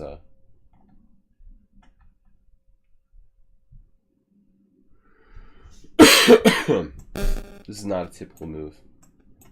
London leads to positions where there's not a lot of tactics, mostly just maneuvering. So there's not that much to calculate. So therefore, everybody's center pawn loss is going to be lower on both sides in general. But you know, Fat President is nearly a master level player, depending on how you define master. Maybe not by the Russian standards of the Soviet era, but by modern standards. The Russian system for qualification for their master title, like for example, was very, very hard. Like you probably had to be at least like a FIDE master by modern standards to be a Russian master, maybe even an IM to get the Russian master title, or Soviet, whatever they called it, like Soviet master title. Other than that, though, master is considered like 2200. A lot of countries, let's say. I guess Fat President has that covered. He said he's strong in Blitz and FIDE Blitz and Rapid. I wanted to maybe play in a Rapid tournament on Saturday, but I think I have to work. I'm going to try to occasionally, since I have no time to play in long tournaments, maybe I can raise my FIDE Rapid rating to have at least one respectable rating. Because my long rating is dropped to an embarrassing point. I'd like to get back to 2400, but it just takes too long. Too many. I literally, with the low K factor, I literally have to win like 30 games to get my rating. 30 games to get my rating back to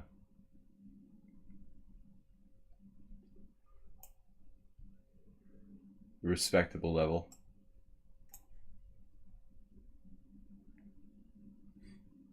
Yesterday I won a game against the guy who was around 2200, and I think I gained 2.75 points. No triumphant. I didn't mean like lowest center pawn loss against me of all time. Just the lowest, you know, Rapid or Blitz game in a while. No, not all time. In all time, I played against people who were like computers, and they were like 5 center pawn loss and stuff. But I don't remember the last time we had one that was that low for like a 7-minute Rapid game. One of the best in recent history.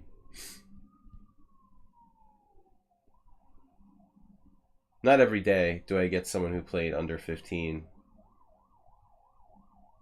Let's say. Should I play c5? Why can't I just take on d4? cd4, knight d4, cd4, cd4, bishop e4.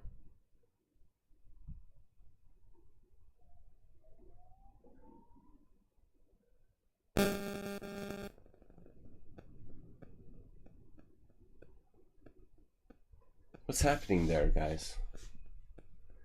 I'm saying ed4, I'm saying cd4, ed4, cd4, bishop e4. And then something like queen a4 poses some problems.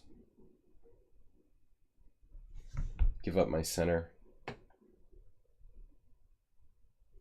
Guys, I'm going to play one more game. I keep getting this challenge from Dimitrilos. Dimitrilos, I have to leave, dude. I'm declining your challenge for a reason, because I have to go. Please don't keep challenging me. I wouldn't normally decline your challenge unless I have to leave. Those people who do that, they just keep re-challenging you. Maybe they think they're the challenge, their connection or something. Did it? ED, CD, bishop e4.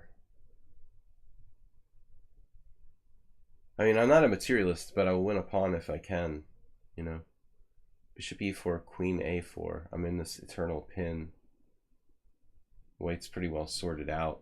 My knight is hanging on d7. Just seems like enough problems there that I have to just forget about it.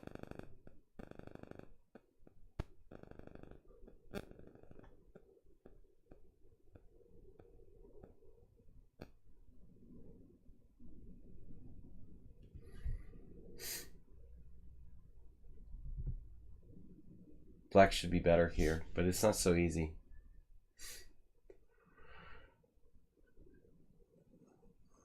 I'm concerned about this break, potentially.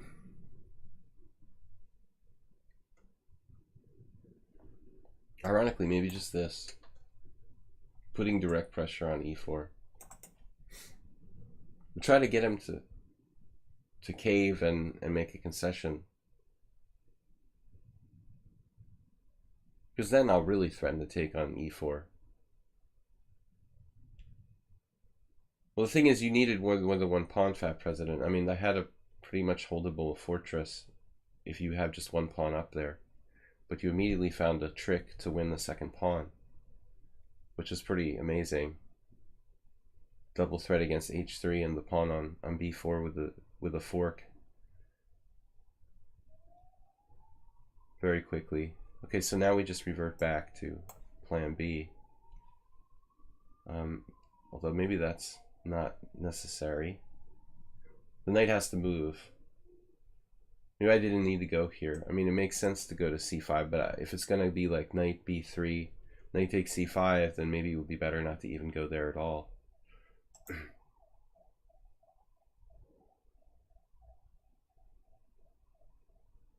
I'm going to need to play a5 at some point to stop a4, a5, and freeze his pawn. Bishop back to c8. This is a standard Queen's Indian maneuver. And the hippo, which I play a lot. We get the bad hippo bishop back into the game.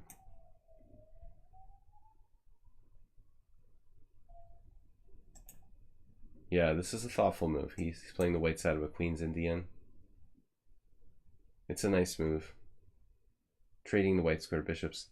Possibly unavoidable, which kind of sucks for me, but what am I going to do?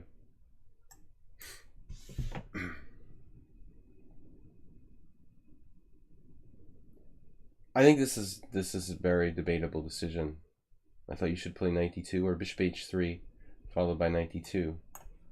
It's almost like he's playing for a win or something from the worst position. Okay, you know, reasonable. I wouldn't do that. I would just try to hold the line if I were white here.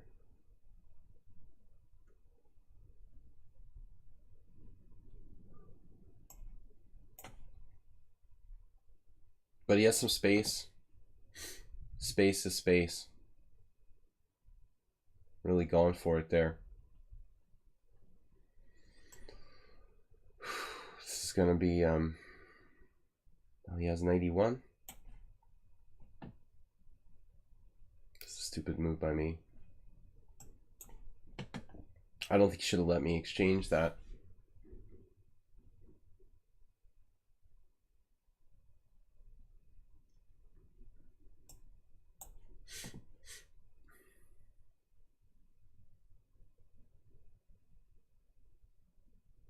God, this is really convoluted. The bishop isn't that bad.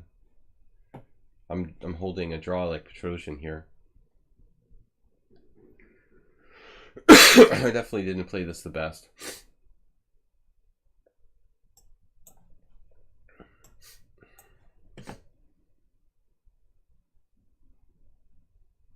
What am I doing? Hallucinated. Now I hallucinated. Now I'm worse. Wow. That's pretty bad.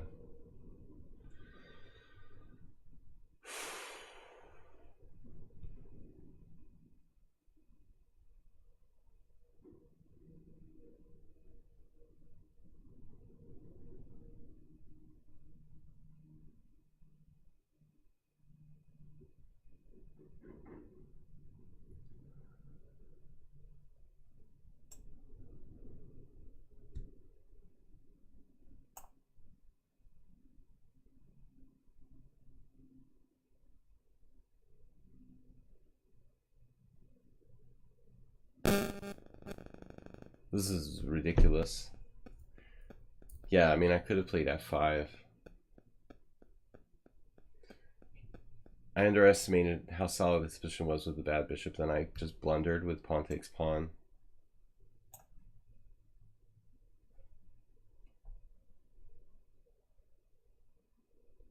Now I should take. I just make one blunder after another.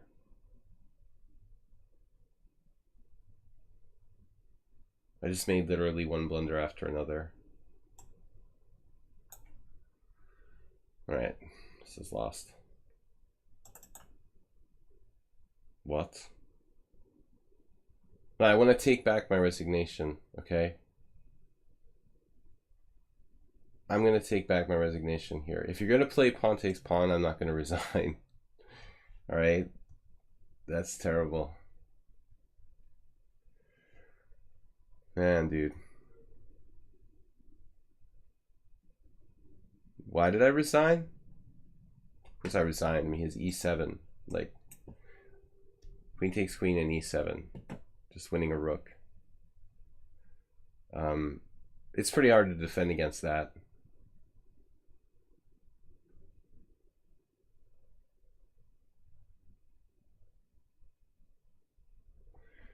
Yep.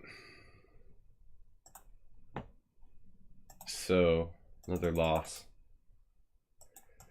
But it was just one blunder after another. Like, I'm fine. I played this move because I didn't even see this was protected.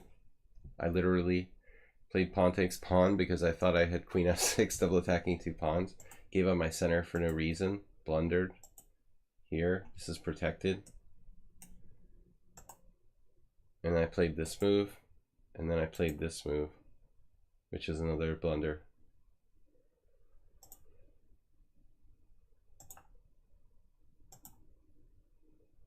This just loses a rook, you know. I mean, this is a really big blunder. But I wouldn't resign. If I should wait to see him play like queen takes queen and e7. Anyway, we're a little bit short of time, so I'm kind of rushing to finish out the last game here against Haberbaum. I've got to leave early. My whole schedule is moved up. I've got to do something that I normally do on Wednesdays today. But sometimes you're so embarrassed by a blunder that you made that you don't want to see the opponent play it, which is what I just did. You know, it's embarrassing to miss e7, and so I didn't want to see it get played on the board. But it didn't anyway.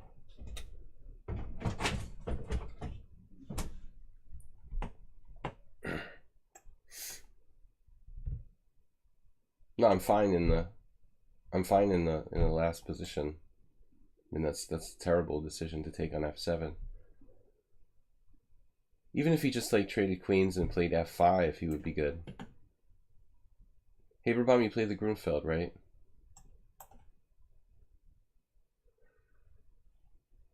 I'm getting a lot of high-rated opponents today. It's been kind of rough.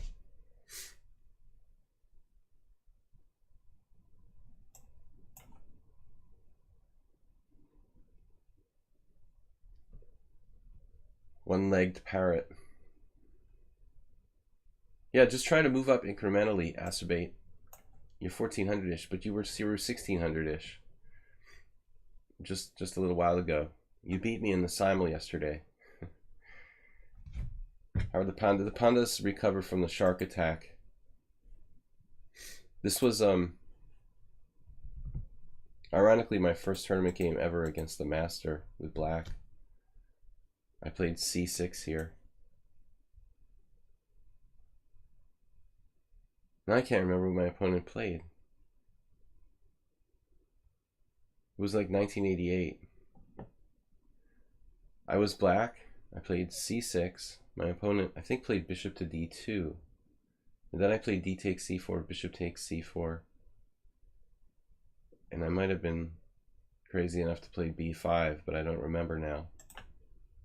My first ever win against a master with the black pieces circa 1988. I used to play the Grunfeld.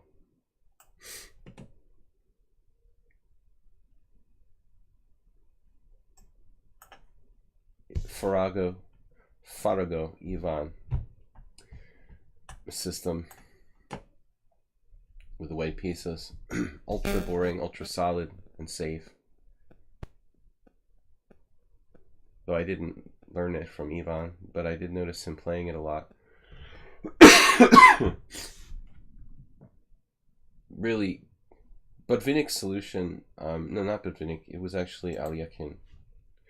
Alekhine said that you should play here c6 and e6, but actually e6 first. No, this is important. That's Alekhine's contribution. e6 first. But I think that Botvinnik had used it later. The idea is to play e6 and take back with the e-pawn. Though it seems like a queen's gambit, it's not exactly the same. Black has a little bit more active chances. That's a very important move, and still, you know, even if you put it on a modern day chess engine, after queen b3, e6 is probably black's best move. But it's not a typical move in the Grunfeld, so it's interesting.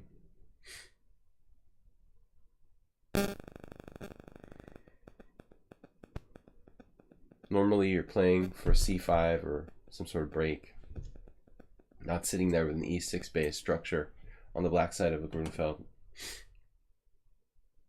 Really good to study. Well, I said it was Alekhine's idea, but it's good to study Botvinnik's games. Haberbaum should study all of Botvinnik's games. He was like the first great, really the first great Grunfeld player. Smyslov also, but Smyslov, I guess,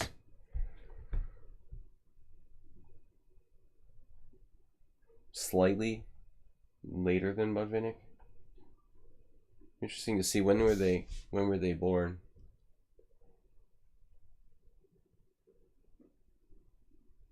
Smyslov was world champion later, and his career continued much later. But actually, how much older than Smyslov was Botvinnik? It's a good question.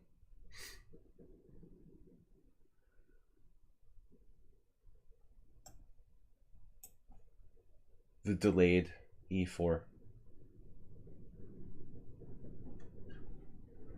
Alright guys, this is my last loss for today.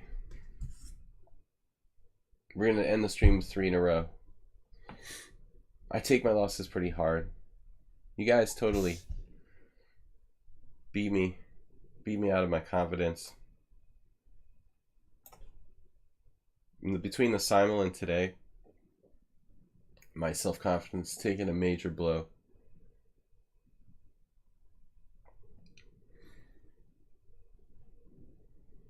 This has been a problem for me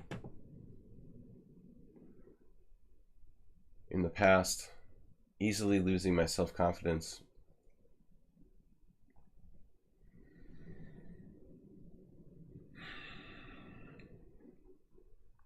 What am I supposed to do with that?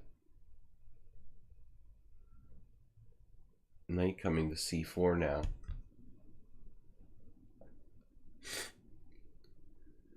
I'm still reeling from your win, Acerbate.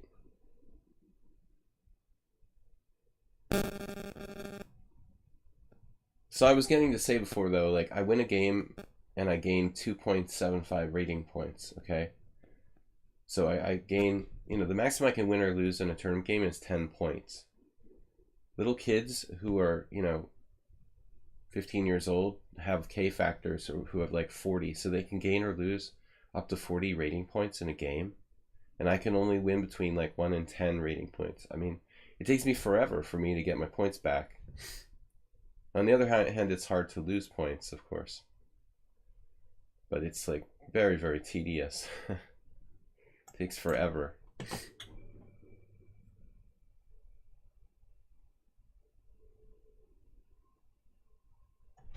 Alright, so b3. I don't want to see a knight coming to c4. This is just extremely annoying. I avoided this earlier because of the bishop on g7, but I'm thinking that, come on. There's nothing he can do with that right now. Still, luck's probably not that bad here.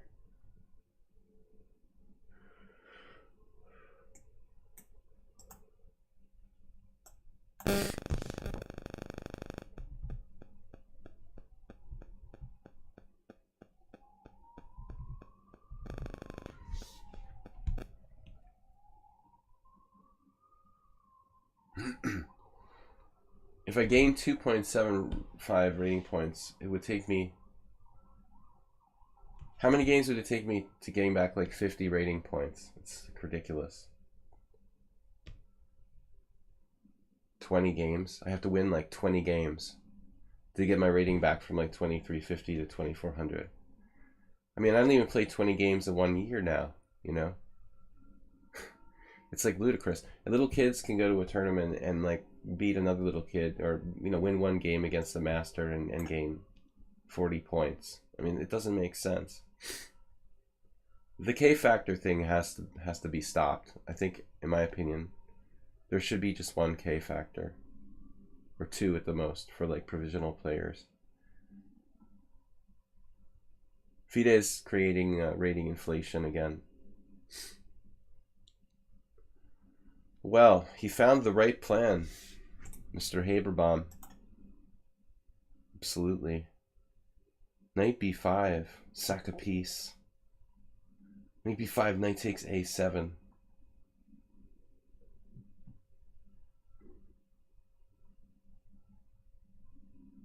Never have any cool combinations.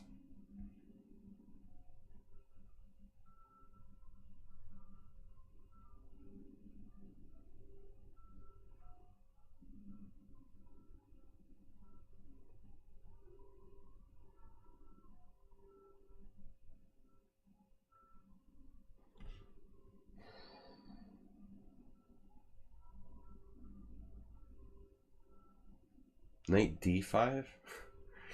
That doesn't even work, does it? Nowadays there's deflation. My rating is suffering from deflation. I'm like the strongest FIDE master in the world. Probably not, actually. I'm in the top 10% of FIDE masters, though. There's a lot of like unknown FIDE masters who are like 2600, but not a lot, a few. As far as FIDE masters go, though, I'm in the top 10. The top 10% of. They're gonna take away my IM title and degrade me back to FIDE master status. There were less 2,700 players than 5 years ago.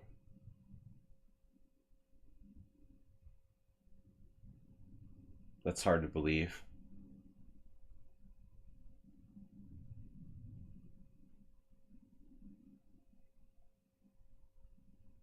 It seems like they're like a dime a dozen.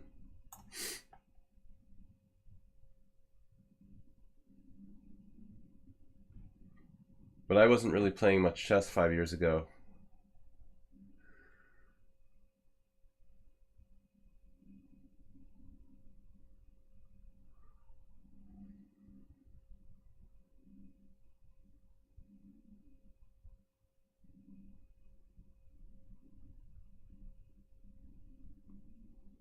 I'm still stronger than King Crusher. Barely.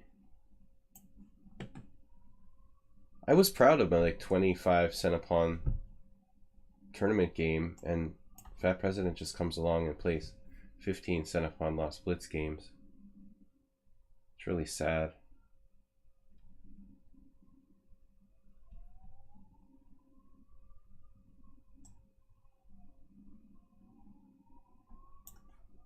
Okay, what am I doing here? I have no plan.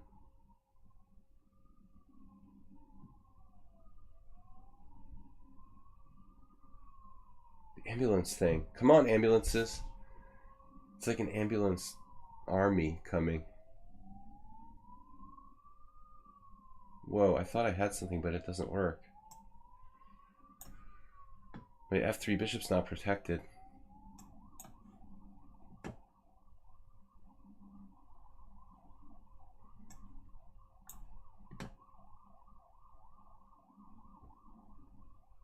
Managed to win a game.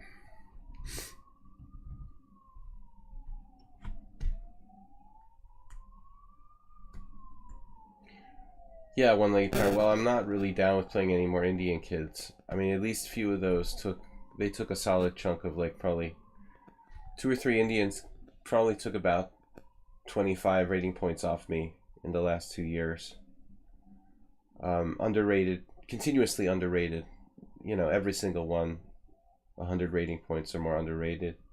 Draws in every case. I have like 4 draws against Indian kids that cost me approximately 25 rating points in the last 2 years. So I guess you're right about that. Certain rating pools, you know, I think certain countries maybe have a consistent problem with that. Massive amount of players that are getting into the game, and they don't play enough rated games for the rating to catch up to their skill level. Anyway, that's enough venting about the FIDE rating system. Anyway, we'll be back tomorrow night. I'm doing a viewer tournament here, rapid. So I'm expecting center pawn loss in the 15 range for my opponents. Rapid chess tomorrow night, 6:30 p.m. If you guys want to play, it'll be a 2-hour arena, Ponda arena. That'll be 6:30 p.m. here on lichess and Twitch. Thanks everybody for watching. I will see you guys then. And goodbye from the Ponda and myself. Goodbye, guys. Thanks for beating him down again. Now you hurt his feelings. Now I have to live with him all day. Bye-bye.